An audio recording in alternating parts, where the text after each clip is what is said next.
Comienza el Catecismo de la Iglesia Católica.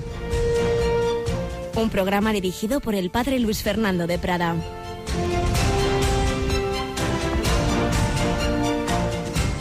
Alabados sean Jesús, María y José. Muy buenos días, muy santo tiempo cuaresmal, un santo y feliz miércoles de ceniza, en que el Señor nos va a dar una nueva gracia en nuestra vida, nos va a dar la gracia de recomenzar de nuevo, de prepararnos al momento central de nuestra fe, a la Pascua.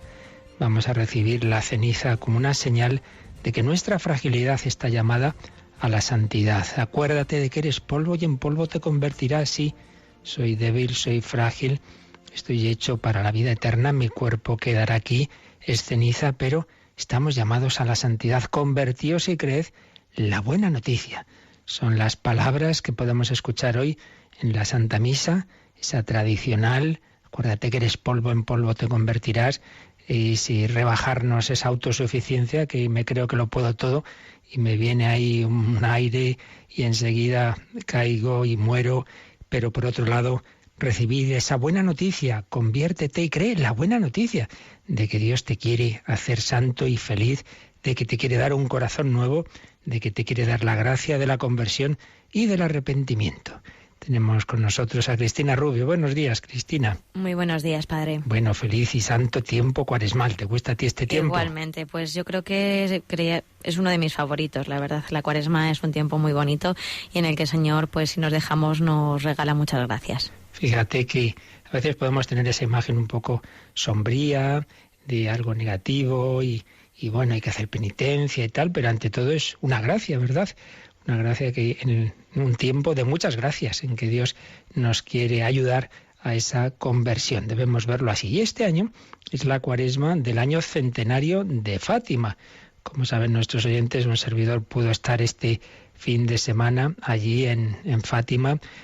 Es una peregrinación con la que he participado, que empezó siendo de unos 80, 90 jóvenes de Talavera de la Reina y luego con el tiempo pues se han ido sumando muchos jóvenes de toda España, pero luego familias, adultos y al final más de 1000 personas en el entorno de Reino de Cristo, y una especie de confederación de grupos en el espíritu del apostolado de la oración. Y era una maravilla ver esas familias con muchos niños y todos los que me saludaban pues agradecían la labor de Radio María y le decían a sus niños, mira, este es el padre que habla cuando vamos al colegio, y es una gracia también el ver cómo esta radio es un instrumento de esa evangelización para las nuevas generaciones, ya desde niños, adolescentes, jóvenes, esas familias. Saludo desde aquí a todos aquellos que he podido ver en este fin de semana y otras personas que se acercaban de toda España y que agradecían de nuevo pues esa labor de Radio María. La Virgen de Fátima nos llama a la conversión. Nos llamó a la conversión hace 100 años, lo sigue haciendo ahora. Los papas la han visitado, Pablo VI, Juan Pablo II en 3 ocasiones, Benedicto XVI y el próximo 13 de mayo el Papa Francisco. La Virgen María sigue llamándonos a la conversión como hace la Iglesia y que lo hace de nuevo de una manera muy especial en esta cuaresma. Por eso hoy nuestra primera sección, en vez de hacer nuestro habitual testimonio, pues tendremos un recordatorio de lo que significa la penitencia en la vida de la Iglesia. Pero ya os recuerdo desde ahora mismo que hoy es uno de los 2 días, digamos, comunitariamente más penitenciales del año. Somos muy individualistas y nos gusta hacer, yo cuando quiera. Bueno, hombre, somos miembros de una familia, somos miembros de la Iglesia. Y así como el día principal para reunirnos es el domingo, porque el Señor resucitó el domingo y el principal del año es el domingo de resurrección, y uno dice, pues yo voy a misa los miércoles. Hombre, pero es que el Señor resucitó no el miércoles, sino el domingo.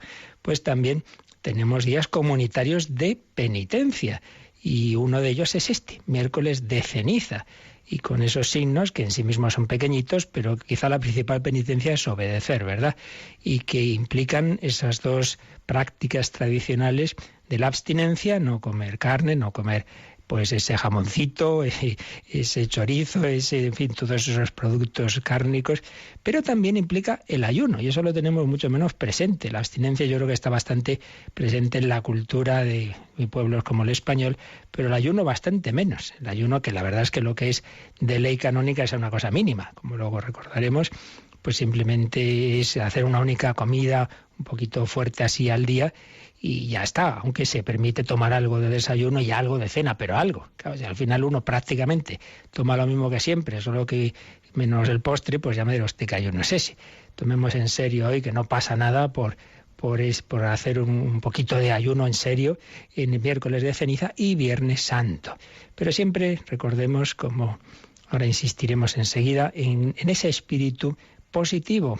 Son prácticas pero que nos ayudan a unirnos a Jesucristo resucitado, y precisamente durante la Cuaresma, y al menos en este inicio, justamente coincide que nos corresponde explicar la resurrección del Señor, y no es contradictorio, al revés. La Cuaresma es un camino hacia la Pascua, hacia ese nacer de nuevo, pero para nacer hay que morir, y para ese morir nos viene bien la penitencia, de la que ahora enseguidita vamos a hablar. Pues se lo pedimos al Señor, se lo pedimos a la Virgen María, particularmente a la Virgen de Fátima, que esta Cuaresma del año centenario de Fátima nos ayude a vivir ese espíritu de conversión, esa llamada a unirnos a su Hijo que ya nos hizo en Fátima y que nos sigue haciendo cada día de nuestra vida.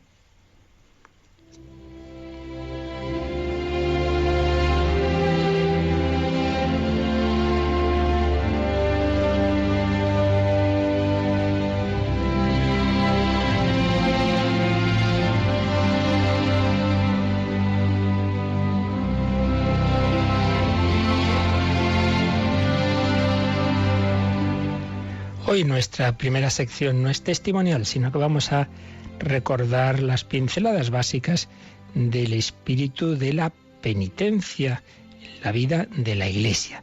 Hay un documento, quizá poco presente lo tenemos, que escribió el Papa Pablo VI, pues cuando terminaba el Concilio Vaticano II, tras su conclusión, la Constitución Penitemini, por el que se reformaba la disciplina eclesiástica de la penitencia. En primer lugar, nos recordaba los fundamentos bíblicos, teológicos, del por qué todo cristiano debe hacer penitencia. Convertíos y creed en el Evangelio.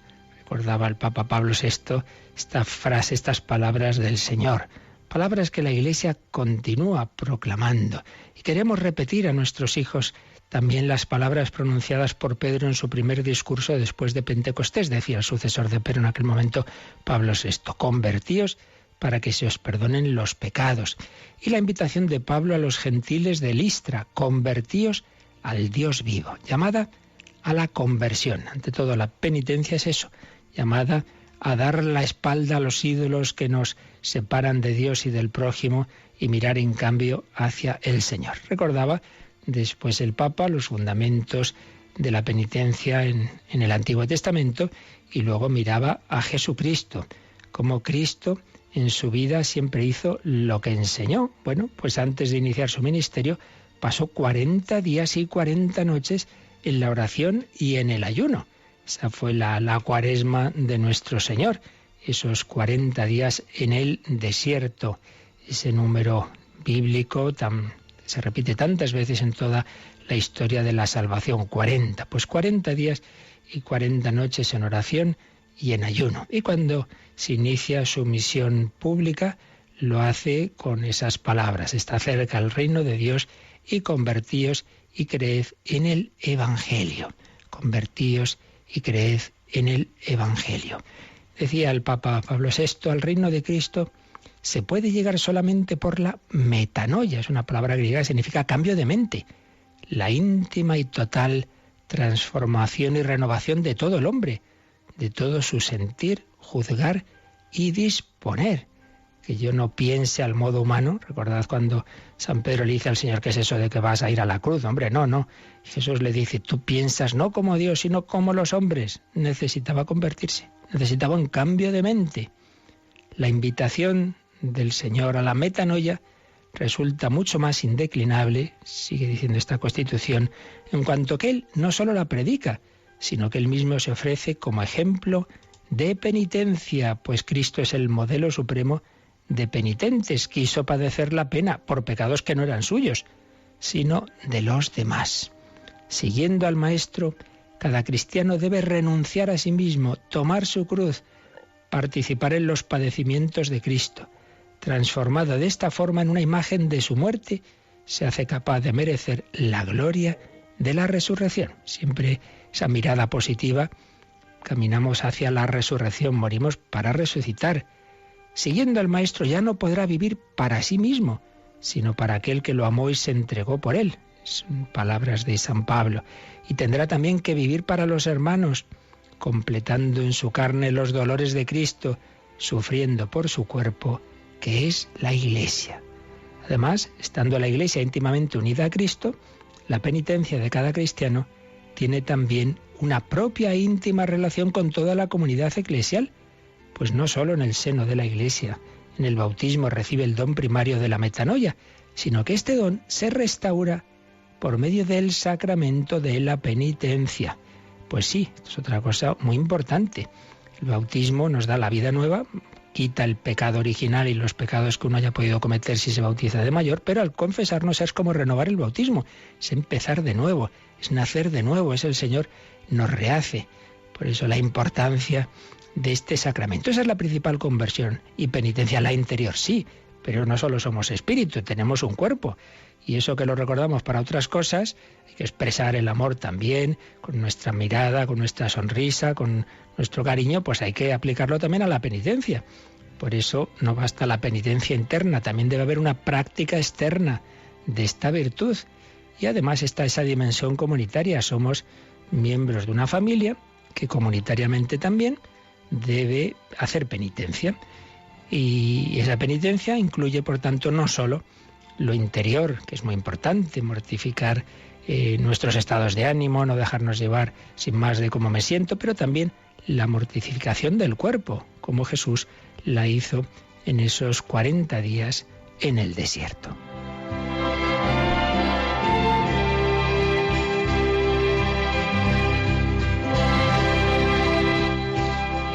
Y en esa penitencia el Papa Pablo VI recordaba que, por supuesto, la primera penitencia es aceptar los deberes del propio Estado. Pues mi tarea en mi familia, en el trabajo, la aceptación de las dificultades que vienen, del trabajo propio, de la convivencia humana, pues me cuesta convivir con esta persona, tengo un jefe que es así. Claro, eso es lo primero. La primera penitencia es que lleves lo mejor posible, que aceptes como venido de la mano de Dios, pues todas esas pruebas que hay en la vida, las enfermedades, eso es lo principal. Y también en este sentido, decía Pablo VI, que aquellos que están afligidos por la debilidad, las enfermedades, la pobreza, la desgracia, los perseguidos, por supuesto, por su fe, son invitados a unir sus dolores al sufrimiento de Cristo. Sin duda esta es la principal penitencia. Pero también están las penitencias voluntarias. Además de lo que me viene de la vida ordinaria, está lo que voluntariamente uno pues ofrece al Señor. Y ahí está esa tríada tradicional: oración, ayuno, caridad. Pues ofrecer más oración para intensificar mi unión con Dios, ser de Dios, intensificar nuestro tiempo de oración, intensificar la caridad, ser para los hermanos, ser para los demás. Obras de caridad, de limosna, que no solo es del dinero, sino de mi tiempo, de mi persona, de mi actitud, de mi sonrisa. Y el ayuno, que no solo es no comer, sino privarme de cosas en principio buenas, pero que uno tiene que ser capaz también de renunciar no solo a lo que es malo y pecado, que eso ya va por descontado, sino también a cosas buenas, el ayuno de comida, pero el ayuno de televisión, el ayuno de tonterías que muchas veces dedicamos el tiempo a ellas. Pero junto a esto están esas prácticas comunes, mínimas, que hay que reconocer que son muy pequeñas y desde luego comparadas con otras religiones han quedado en lo mínimo. Bueno, pues ya que es poquito, hagámoslo. ¿Cuáles son esas prácticas comunes de penitencia? ¿Hay tiempos penitenciales especialmente? Pues sí. Por un lado, el tiempo de Cuaresma es el tiempo penitencial por excelencia, son nuestros 40 días de penitencia. Y luego todos los viernes del año y el miércoles de ceniza, con el que comienza la Cuaresma. Todos los viernes del año son días penitenciales. ¿Por qué? Pues el día de la Pasión del Señor. No solo los viernes de Cuaresma, todos los viernes del año son días penitenciales. Esto es una cosa que hemos podido olvidar, por lo que ahora enseguida diremos. Entonces, ¿en qué se deben manifestar ese espíritu penitencial. Bueno, pues 2 días principales penitenciales, miércoles de ceniza y Viernes Santo. Son días de ayuno y abstinencia. Ayuno y abstinencia, miércoles de ceniza y Viernes Santo. Y luego, todos los viernes del año son días de abstinencia. Lo que pasa es que algunas conferencias episcopales, y entre ellas la española, pues señaló, unos años después de este documento de Pablo VI, en el que se daban las facultades para, intercambiar la abstinencia por otras prácticas, pues indicó que los viernes que no sean de Cuaresma, uno puede cambiar la abstinencia por otra obra, o de oración, o de caridad, o de sacrificio. Pero debe hacer algo. Y esto es lo que se nos ha olvidado. Con eso de que ya los viernes que no son de Cuaresma, uno puede no hacer la abstinencia, se nos olvida que si no hace la abstinencia, pues entonces debe tener una práctica especial ese día. Una oración más allá de la habitual, o otro tipo de sacrificio, una limosna especial, y no como pensar que, bueno, solo son los viernes de Cuaresma los días penitenciales. Por eso, lo mejor es acostumbrarse a hacer la abstinencia todos los viernes del año, salvo, eso sí, que caigan en una solemnidad. Ayuno y abstinencia. El ayuno, bueno, pues lo que es lo mínimo por ley es hacer una sola comida al día, aunque no se prohíbe tomar un poco de alimento por la mañana o algo por la noche, pero poca cosa, porque al final, ¿dónde está ese ayuno? Y luego, bueno, pues ya sabemos que la ley de la abstinencia, si nos vamos al Código de Derecho Canónico, nos recuerda a quién obliga. Según el canon 1252, la ley de la abstinencia obliga a los que han cumplido 14 años y ya hasta el final de su vida. En cambio, la del ayuno obliga desde los 18 años hasta los 59. Claro, cuando se promulgaron estas leyes, en aquella época llegar a los 60 ya parecía una edad avanzada. Hoy día, pues la verdad es que todavía ya lo consideramos todavía una persona bastante joven, ¿no? Pero en fin, eso es lo que dice la ley. El ayuno desde los 18 a los 59. Una sola comida al día, aunque se puede tomar algo en el desayuno y se puede tomar algo en la cena, pero siempre, en fin, procurando que sea algo, pues realmente que notemos que uno está haciendo ayuno. Vaya, que un poquito de hambre no pasa nada, que hay mucha gente que la pasa obligatoriamente en sus circunstancias en su vida. Pero en fin, no nos olvidemos que ante todo esto es de cara a mirar al Señor, de mirar a Cristo, de mirar a Jesús crucificado y resucitado, de tener esa mirada en el Señor que ha sufrido por nosotros, pues que nuestro espíritu penitencial, nuestras prácticas exteriores ayuden sobre todo a la conversión interior. Pues es lo que le pedimos al Señor en todo momento, todo espíritu, todo momento de penitencia, que lo hagamos con ese espíritu, y particularmente recordamos esos tiempos penitenciales, la Cuaresma y todos los viernes del año, que no coincida una solemnidad, son días especialmente en los que especialmente estamos llamados a hacer penitencia. Convertíos y creed el Evangelio.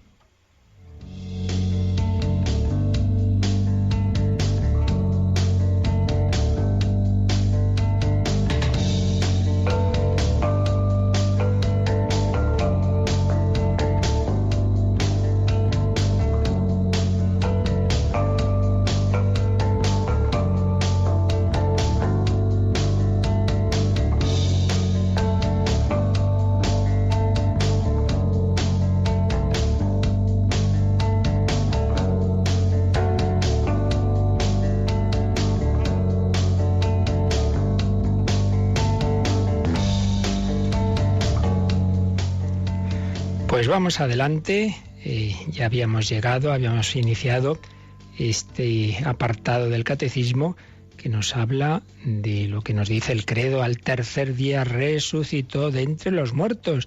Es el punto central de nuestra fe, es el que le da sentido a todo lo demás, es el que nos confirma que es verdad, que Jesús es el Hijo de Dios, que el Padre ha aceptado su sacrificio, que la redención ha sido hecha, es el fundamento de nuestra fe, de nuestra esperanza, es el que el Señor ahí nos da la capacidad también para amar. Vamos a leer como introducción a todo este gran misterio y artículo de la fe lo que escribe Monseñor Rico Pavés en su Cristología cuando habla de la resurrección de Jesús. La resurrección de Cristo es la verdad culminante de nuestra fe en Cristo, dice citando el compendio del Catecismo, la verdad culminante de nuestra fe. Se trata de un hecho inaudito y único, la muerte muerta. No es la reanimación de un cadáver, porque no consiste en la vuelta a la vida anterior, como había sido la resurrección de Lázaro, no. Y por otro lado, recuerda que, según el testimonio de los Evangelios, resurrección, ascensión y exaltación son acontecimientos distintos y distantes, y así deben ser presentados, aunque sin duda tienen también una unidad, son las etapas de la glorificación de Cristo, pero son momentos distintos. Cristo resucita, a los 40 días es ascendido a los cielos y exaltado ahí a la derecha del Padre. Los evangelistas comienzan el relato de la resurrección siguiendo sus huellas en la historia. Nos cuentan cómo, al alborear, el primer día de la semana, lo que nosotros luego llamaríamos los cristianos el domingo, acontece lo que trasciende el tiempo. La piedra del sepulcro está corrida y un ángel se dirige a las mujeres y les dice: no está aquí, ha resucitado. El resucitado es el que estuvo muerto y sepultado. La noticia de la resurrección del Señor es, primero, constatación de un hecho que acontece en la historia y supera los límites del espacio y del tiempo. Una aparición extraordinaria pone nombre a lo sucedido. No se debe buscar entre los muertos al que vive para siempre. La aparición del ángel a las mujeres. Para comprender lo sucedido es necesario recordar la promesa que había hecho el Maestro. Al tercer día había dicho: resucitará el Hijo del Hombre. En la mañana de Pascua, las mujeres reciben una misión superior a la de los apóstoles. Van a ser apóstoles de los apóstoles. Serán ellas las que lleven a estos el anuncio de la resurrección, las que madrugaron para ofrecer los últimos auxilios al cuerpo sin vida de su Señor, se encontraron llevando las primicias de la esperanza para toda la humanidad. El corazón madrugador de aquellas mujeres despertó del sueño de la desesperanza a los que debían ser los cimientos de la Iglesia. Fijaos qué bella frase de don José Rico. El corazón madrugador de aquellas mujeres despertó del sueño de la desesperanza a los que debían ser los cimientos de la Iglesia. Para confirmar el anuncio, Cristo mismo sale al encuentro de las mujeres. Primero se les apareció el ángel, pero luego el propio Jesucristo. A ellas las hace las primeras portadoras de la alegría de la resurrección. Les regala la presencia que vence todos los miedos y les confía la misión de comunicar a otros la única noticia que no se desgasta con el tiempo. ¿Por qué buscáis entre los muertos al que vive? No está aquí, ha resucitado. Es la introducción que hace José Rico Pavés al tratamiento que hace de la resurrección en su Cristología. Fundamento de nuestra fe.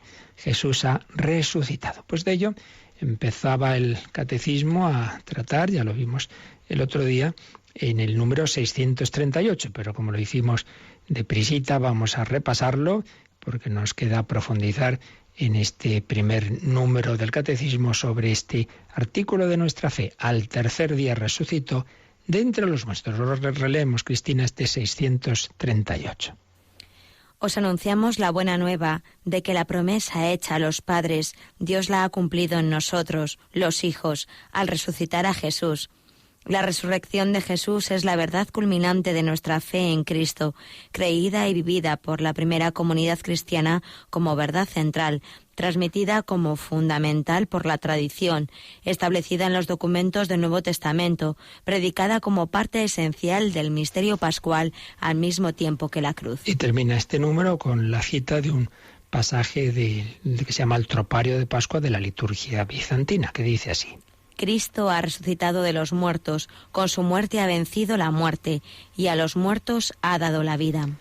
Así pues, este primer número, el 638, que el Catecismo dedica a este artículo de la fe, pues nos recuerda esto que estamos diciendo, que la resurrección de Cristo es la verdad culminante de nuestra fe, creída y vivida por la primera comunidad cristiana como verdad central, transmitida como fundamental por la tradición y así establecida en el Nuevo Testamento y, por supuesto, predicada como parte esencial del misterio pascual al mismo tiempo que la cruz. No se puede separar. El misterio pascual es esa unidad. Cristo ha muerto y resucitado. ¿Qué es el cristianismo? Así en dos palabras, una persona y un hecho. Una persona, el Hijo de Dios hecho hombre. El Hijo Eterno, la segunda persona de la Trinidad, que se ha hecho uno de nosotros. Una persona y un hecho.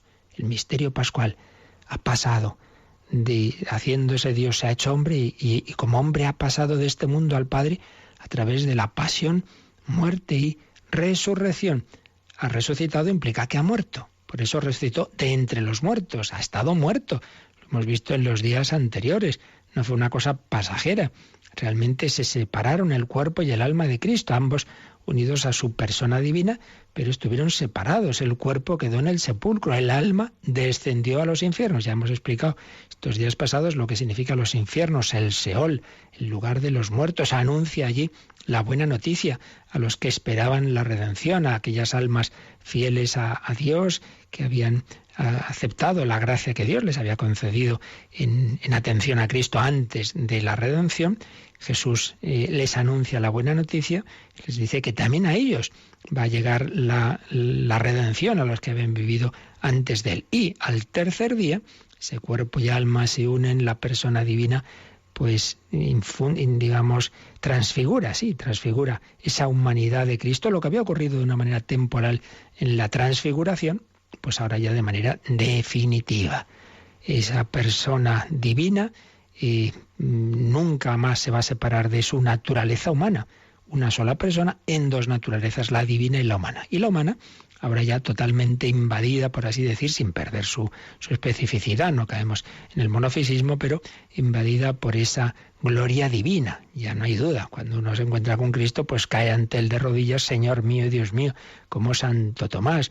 Antes, en la vida terrena, estaba oculta la divinidad, y por eso, dice San Pablo, pudieron crucificar al Señor de la gloria, porque si se hubieran dado cuenta de quién era, pues no lo habrían hecho. Jesús ocultaba su divinidad, aunque la manifestaba en los milagros, en sus palabras, pero era de una manera discreta. Y ahora, en cambio, pues por todos los poros, dice San Ignacio, la divinidad se manifiesta milagrosamente. Verdad central. Y esto es importante de cara a la evangelización. Cuando a una persona le anunciamos el Evangelio, cuando estamos transmitiendo nuestra fe, cuando estamos dando catequesis, claro, hay muchas verdades que el catecismo nos recoge, pero unas tienen más centralidad e importancia que otras. Lo que es verdad todo, lo importante y lo menos importante. Pero ojo, tenemos que saber anunciar las cosas en su orden y su jerarquía. Es lo que se llama la jerarquía de las verdades. Desde los puntos centrales de nuestra fe, que son la Santísima Trinidad, claro, de ahí procede todo, la encarnación, el Hijo de Dios hecho hombre, el misterio pascual, la muerte y resurrección, como el Señor nos llama a la vida eterna, en fin, verdades fundamentales, y luego de ahí van descendiendo, por así decir, otras, se van conectando hasta llegar pues a otras pues más marginales, que son verdad y son importantes, pero claro, no las pongamos al mismo nivel. Esto es lo que se llama la jerarquía de las verdades. Y es muy importante, digo, en la evangelización, porque no podemos, una persona que llega de fuera, y quiero decir que no conoce el cristianismo, bien sea porque estamos en una situación de misión, anunciar el Evangelio a quien no lo conoce de nada, o bien en nuestras tierras en que la gente se cree que lo conoce y no lo conoce. Entonces tiene muchas veces una imagen del cristianismo muy deformada. Claro, una persona a la que estamos empezando a anunciar el Evangelio, pues hombre, no sería la manera pedagógica empezar por los aspectos marginales o, digamos, los de tipo negativo. Quiero decir lo siguiente, vamos a poner un ejemplo. Una persona llega de fuera a Madrid, no conoce Madrid.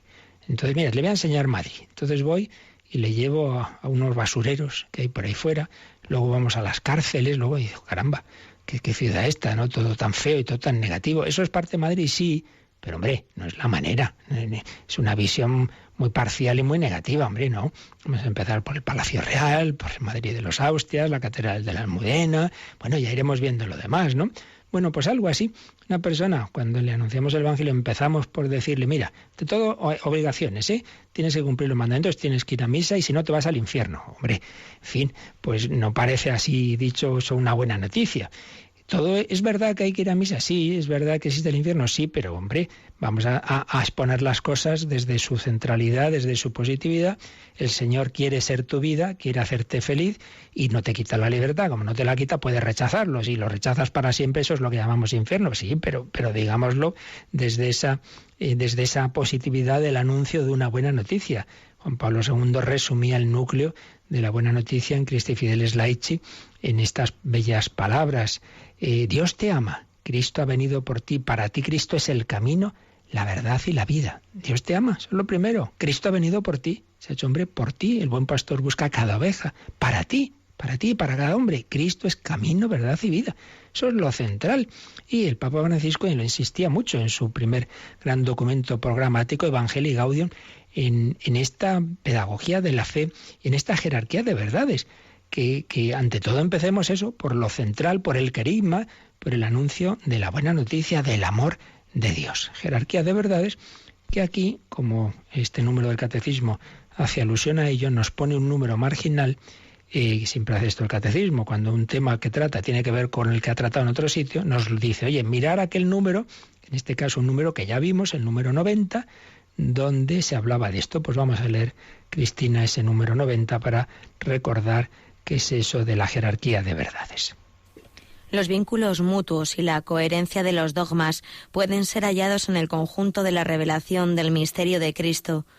Conviene recordar que existe un orden o jerarquía de las verdades de la doctrina católica, puesto que es diversa su conexión con el fundamento de la fe cristiana. Aquí se nos ha dicho, por un lado, que todas las verdades de la revelación están conectadas, no son cada una por su lado. Por eso muchas personas de buena fe, que no han tenido una buena formación, cuando luego van leyendo o van escuchando, pues aquí mismo en el catecismo, en cualquier exposición bien hecha de la fe cristiana, dicen, ¡uy, qué coherente es esto! Se van acercando y muchas veces pues personas que se convierten y que el Señor pues les ha ido mostrando esa coherencia de las verdades de la fe, que todo está relacionado, esa Santísima Trinidad que ha creado el hombre a su imagen y semejanza, ese Hijo de Dios que se ha hecho uno de nosotros, la mediación de María, todos son como puntos relacionados. Pero, como decíamos, hay una jerarquía de verdades, porque es diversa su conexión con el fundamento de la fe cristiana. El fundamento es la fuente de todo, la Santísima Trinidad, la encarnación, el Hijo de Dios hecho hombre, que se ha hecho uno de nosotros, para llevarnos a su presencia, para la familia de Dios, para llevarnos a esa contemplación que llamamos el cielo, y lo hace por medio del misterio pascual, porque esa encarnación es encarnación redentora, porque por nuestros pecados nos hemos separado de Dios de una manera que necesitábamos ser salvados, ser redimidos. Estas son las verdades centrales, esa redención que el Señor ha hecho por la encarnación con la colaboración de María. Por tanto, fundamento trinitario, cristológico, mariológico, y Cristo establece esa unión con él que llamamos el cuerpo místico, la Iglesia. Por tanto, también fundamento eclesiológico, y todo ello para llevarnos a nuestro último fin, la escatología, es decir, contemplarle cara a cara al cielo, pero sin quitarnos la libertad, por ello con la posibilidad de no cumplir esa vocación nuestra, con la posibilidad de perdernos. Estos son los puntos, así digamos, clave de nuestra fe. Entonces hay que mostrar que todos ellos tienen esa verdad central de la Trinidad y del misterio pascual. Misterio pascual, muerte y resurrección, pero la verdad que confirma que todo es verdad, y valga la redundancia, es precisamente la resurrección. Por eso, punto central de nuestra fe y del año litúrgico. El momento principal de todo el año litúrgico es el domingo de Pascua, que celebramos ya en la vigilia pascual del sábado al domingo. Esa noche del sábado al domingo, Cristo ha resucitado. Ese es el punto central, ese es el foco principal de todo el año litúrgico. Aunque tiene ese otro foco, sería como una elipse con dos focos, pero uno más importante que otro, que es la Navidad. Claro, para que Cristo resucite tiene que morir, para que muera tiene que haber nacido antes. Por eso hablamos de la Pascua de Navidad, felices Pascuas decimos también, porque está mirando ya a la Pascua definitiva, a la Pascua de la resurrección. Jesús ha resucitado, Jesús nos da la vida nueva del Espíritu Santo. Esto es otro punto muy importante. Cristo resucitado, nos va a comunicar el Espíritu Santo y por eso, tras la resurrección, viene Pentecostés. Realmente el ciclo de 3 meses, podemos decir, tan importante en la liturgia, es Cuaresma, Semana Santa y tiempo pascual que culmina en el Pentecostés. Podríamos decir que los frutos de todos de esos 3 meses se dan en Pentecostés. Luego, por supuesto, Dios da su gracia cuando quiere y como quiere. Pero desde una perspectiva, digamos, litúrgica, todo culmina en recibir la gracia de Dios en Pentecostés. En realidad, no solo es prepararnos durante la Cuaresma a la Pascua de Resurrección, sino a recibir también esos frutos de la resurrección de Cristo en el don del Espíritu Santo en Pentecostés. El Señor quiere resucitarnos como Él ha resucitado, quiere darnos un corazón nuevo. Pues vamos a pedírselo al Señor, que así como vamos estos días a ir profundizando en esa resurrección de Cristo, que a la vez también nuestra vida se vaya uniendo con Él, vayamos muriendo al pecado, vayamos cada vez más muriendo a lo que nos separa de Dios y cada vez más uniéndonos a Él, con Él resucitando. Señor, danos un corazón nuevo. Yo quiero ser un vaso nuevo.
Están escuchando el Catecismo de la Iglesia Católica con el Padre Luis Fernando de Prada. Yo quiero ser un vaso nuevo. Cristo ha resucitado para darnos vida nueva.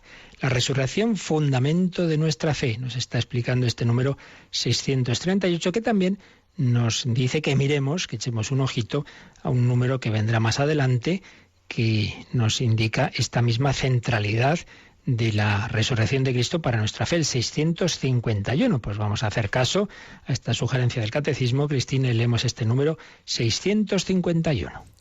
Si no resucitó Cristo, vana es nuestra predicación, vana también vuestra fe.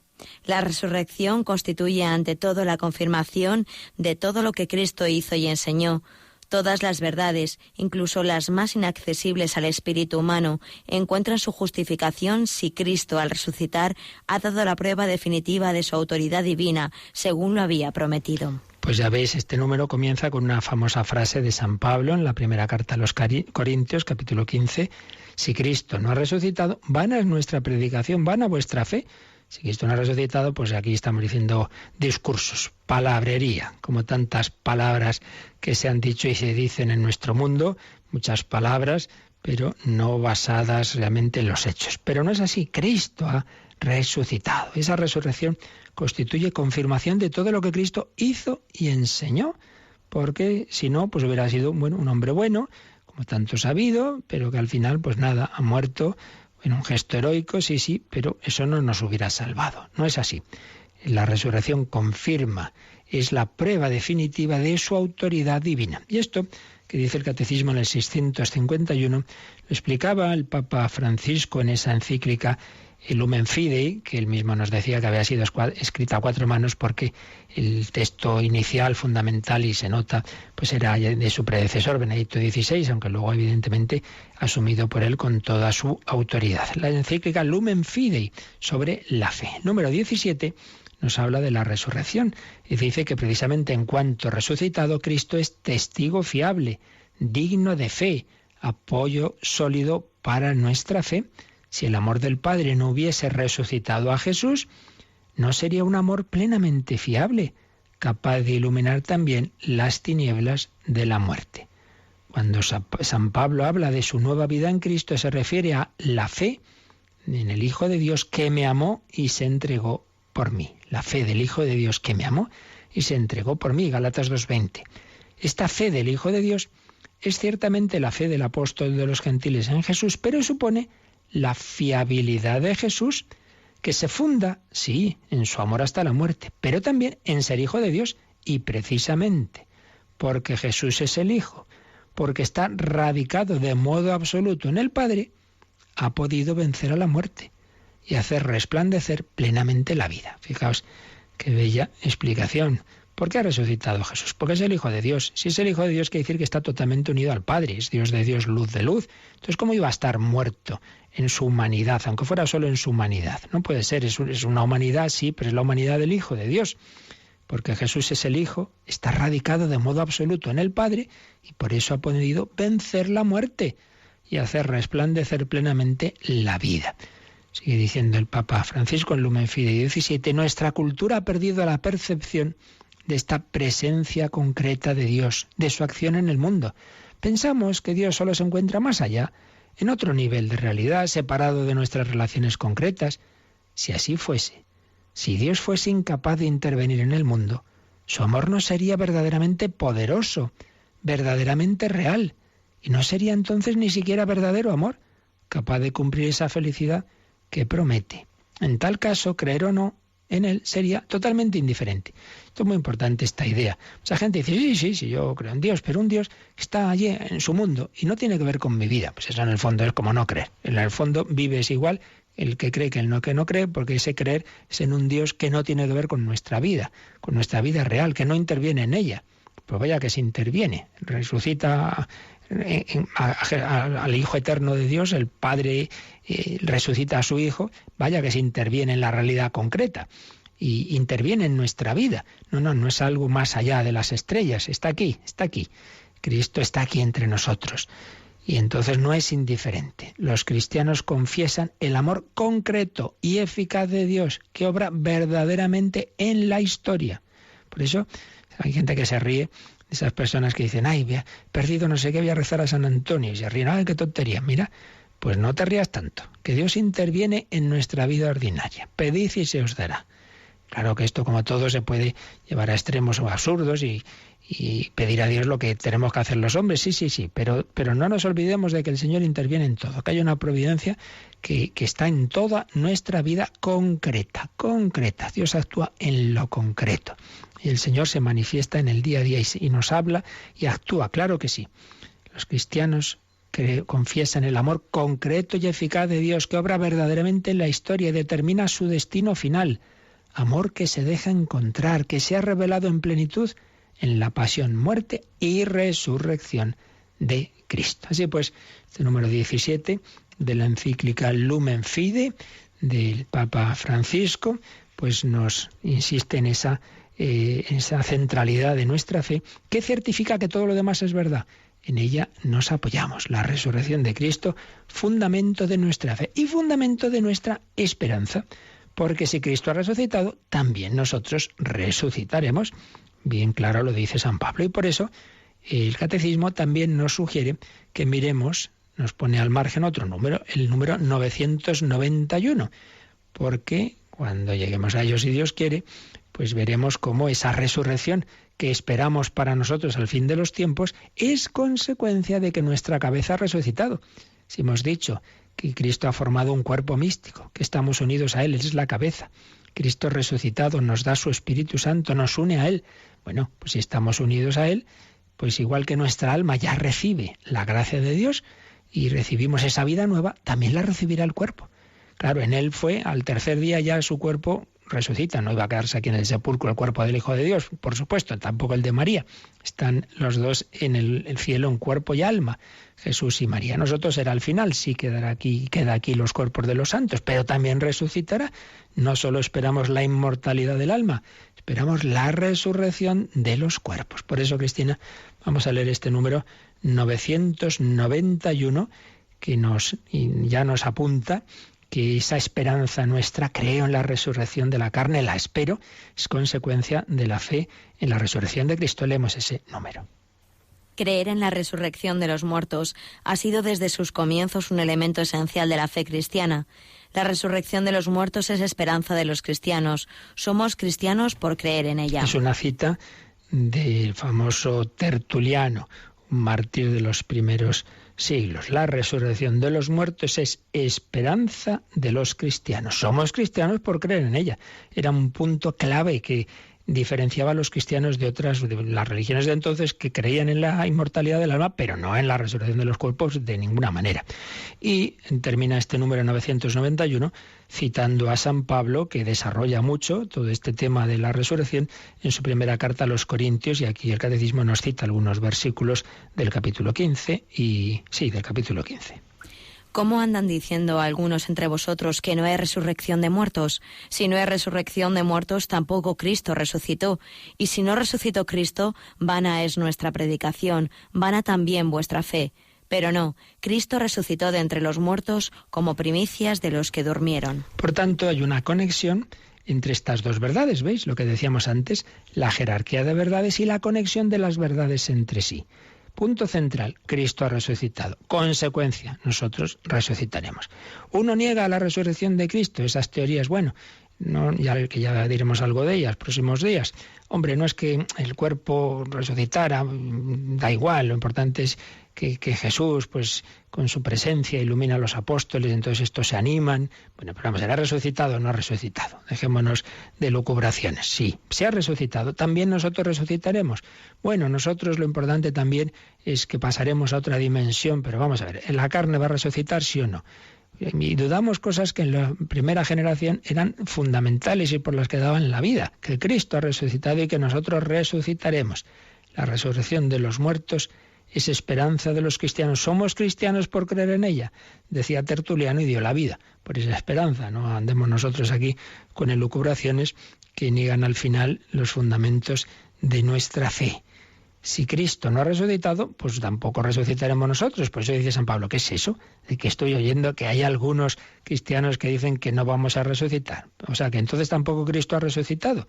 Él vincula las dos verdades. Cristo ha resucitado, nosotros resucitaremos. ¿Negáis que resucitaremos? ¿Qué pasa? ¿Que no creéis en la resurrección de Jesucristo?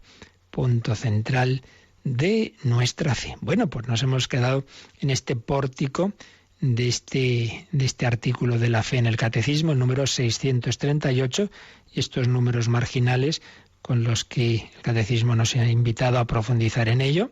Y bueno, ya iremos en adelante pues desarrollando esta verdad.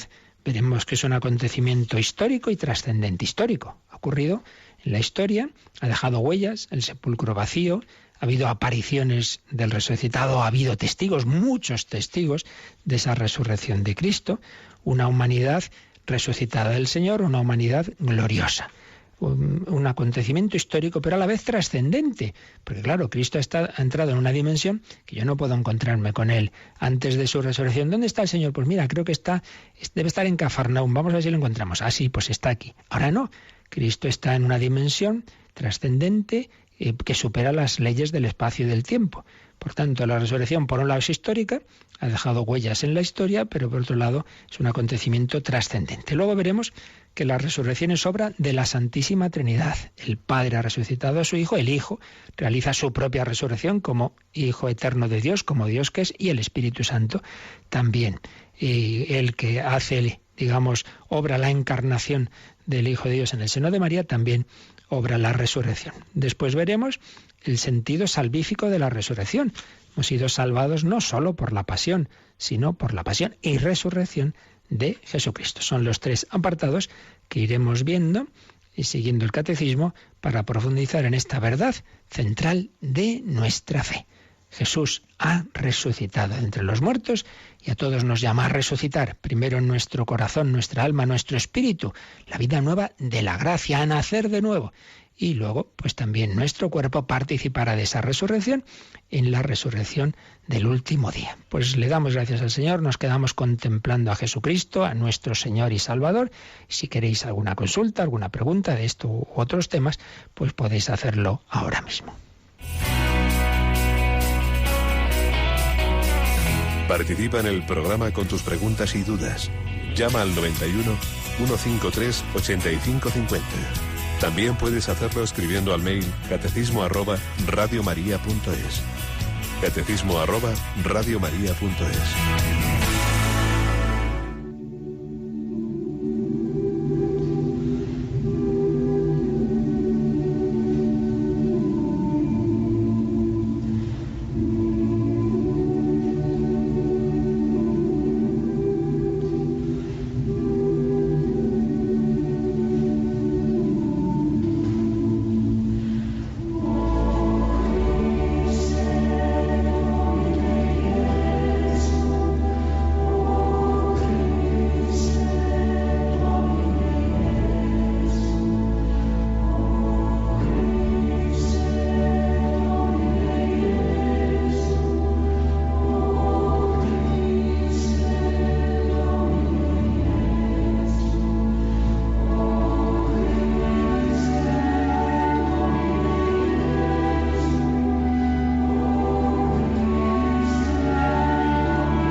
Christe Domine Jesu, oh Jesucristo, Señor Jesús, Señor, el Hijo eterno de Dios, que ha confirmado que lo es con su resurrección. ¿Tenemos alguna pregunta, Cristina?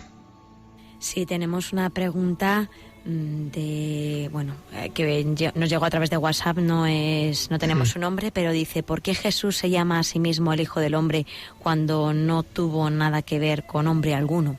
Vale, esto lo explicamos muy a fondo, cuando empezamos a ver la cristología, y todas esas catequesis están recopiladas, como sabéis, en unos DVDs sobre todo lo que hemos visto antes de la cristología, donde cuando el catecismo nos habla de los títulos de Jesús. Entonces ahí vimos las distintas formas en que Jesús a sí mismo o los cristianos después han llamado a Jesús. Pues así, Jesús, Mesías, Señor, Hijo de Dios, Hijo del Hombre. Entonces, Hijo del Hombre, ya digo, eso está explicado en varios días, ahora en un minuto no puedo resumir todo lo que dijimos, pero en fin, lo más esencial es, primero, que es un título que viene del Antiguo Testamento. Y es una expresión que entendemos que el Señor la usara mucho, es la que más usa, es la que prácticamente usa casi siempre para referirse a sí mismo, porque, por un lado, indica que es hombre verdadero. No es un tema de que sea hijo de varón, no quiere decir eso. Quiere decir que es de la humanidad, que es miembro de la humanidad, que es hombre.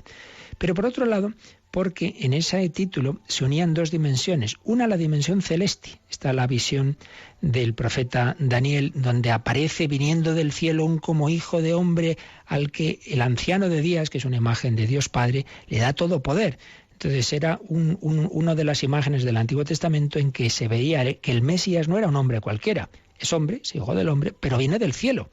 Entonces, por un lado, está manifestando su misterio. Es Dios y hombre. Estaba ahí implícito. Pero también hay textos que hablan del Hijo del Hombre en el aspecto de la pasión. Como iba a sufrir el siervo de Yahvé, iba a sufrir la pasión. Entonces, es un título que Jesús le permite ir manifestando su misterio de esa manera progresiva que él lo hizo, indicando que por un lado es Dios, que por otro lado es hombre, que va a redimirnos a través de la cruz. Pero en fin, insisto en que si quiere buscar en el podcast o pedir ese DVD donde íbamos explicando los títulos de Cristo, pues ahí está todo mucho mejor explicado. No sé si nos da tiempo a alguna cosa más, Cris. Pues tenemos otra de Jesús de Madrid, que quiere que le explique la frase: el que conociendo un mal no lo combate, ¿se hace cómplice de él? Bueno, pero esto podría también llevarnos muy lejos, ¿no?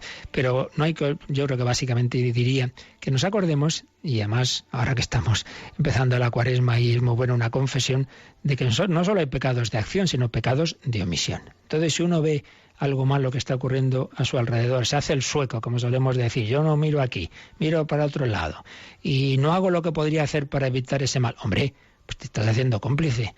Yo no tengo culpa de esa injusticia. Bueno, pero puedes hacer algo, ¿no? Pues hazlo. A lo mejor no puedes más que rezar, bueno, pues ya es algo, pero a lo mejor sí puedes hacer algo, denunciar eso, decirlo, ayudar a esa persona. Entonces, ante un mal no podemos mirar a otro lado, que es lo que cuenta la parábola del buen samaritano. Esos dos primeros que miraban para otro lado y siguieron de camino y no ayudaron al que estaba herido. Sí, no lo habían pegado ellos, ya hombre, pero te encuentras un mal, tienes que ayudar, y si no te haces cómplice de no ayudar. Claro que sí, es la denegación de auxilio, que incluso hasta puede ser un delito, fíjate tú, ¿no? En cambio, el samaritano se paró y le ayudó. Por ahí va la cosa. Bueno, pues ya seguiremos, aunque mañana no podré estar aquí en directo porque nos recibe audiencia muy amablemente el arzobispo de Barcelona, los voluntarios de Radio María allí, y un servidor tiene el gusto de poder saludar a don Juan José Omeya. Así que mañana pues repasaremos precisamente catequesis anteriores, pero sí que esta noche tendremos El hombre de hoy y Dios, como todos los miércoles, sobre un tema muy interesante. Seguimos hablando de la esperanza, una esperanza que por supuesto se fundamenta en esta verdad que hemos empezado a explicar de Cristo resucitado. Pues nada, santa y feliz Cuaresma, que viváis bien este miércoles de ceniza, que recibáis en espíritu penitencial esa ceniza, pero sobre todo pidamos al Señor la gracia de una profunda conversión en este tiempo cuaresmal. La bendición de Dios Todopoderoso, Padre, Hijo y Espíritu Santo, descienda sobre vosotros. Alabado sea Jesucristo.